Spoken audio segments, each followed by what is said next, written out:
एक अतिशय धक्कादायक बातमी समोर आली आहे। सापाने एका चिमुकल्याला दंश केला। ही घटना त्याच्या काकाच्या लक्षात येताच हा मुलगा आणि त्याचे काका या सापाला घेऊन थेट रुग्णालयात पोहोचले।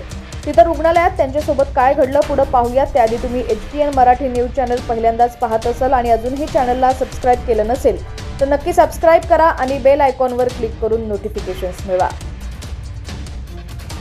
तर अमान शेख रशीद वय 14 वर्ष, राहणार अजिंठा सराई असं या मुलाचं नाव आहे।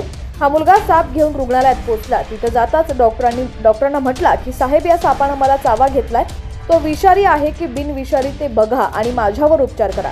मुलाचं हे बोलणं ऐकून डॉक्टरांनाही आश्चर्याचा धक्का बसला। घटनेबाबत अधिक माहिती अशी आहे की ही घटना अजिंठा गावातील खारी बारव इथं घडलेली आहे। सिल्लोड तालुक्यातील जगप्रसिद्ध अजिंठा गावात निजामकालीन बारवेची दुरावस्था झालेली आहे। नागरिक त्यात कचरा टाकत असल्यामुळे ती कचरा कुंडी बनली आहे। या बारवेमधून अनेकदा साप निघतात। या प्रकारामुळे नागरिकांमध्ये चिंतेचं वातावरण आहे। सोमवारी सायंकाळी 5 वाजेच्या सुमारास या बारव परिसरात एका सापानं अमानला चावा घेतला। या मुलाच्या काकांना त्याला साप चावा घेत असल्याचं दिसलं। त्यानंतर काका चांद शेख जलील यांनी लगेच त्या सापाला पकडलं आणि ते मुलाला आणि सापाला घेऊन अजिंठा येथील ग्रामीण रुग्णालयात पोहोचले। तिथे असलेले डॉक्टरही त्या सापाला पाहून घाबरले। त्यांनी या सापाला डब्यात टाकायला सांगितलं। त्यानंतर या रुग्णालयात त्याच्यावर प्राथमिक उपचार करून डॉक्टरांनी त्याला सिल्लोड उपजिल्हा रुग्णालयात जाण्याचा सल्ला दिला।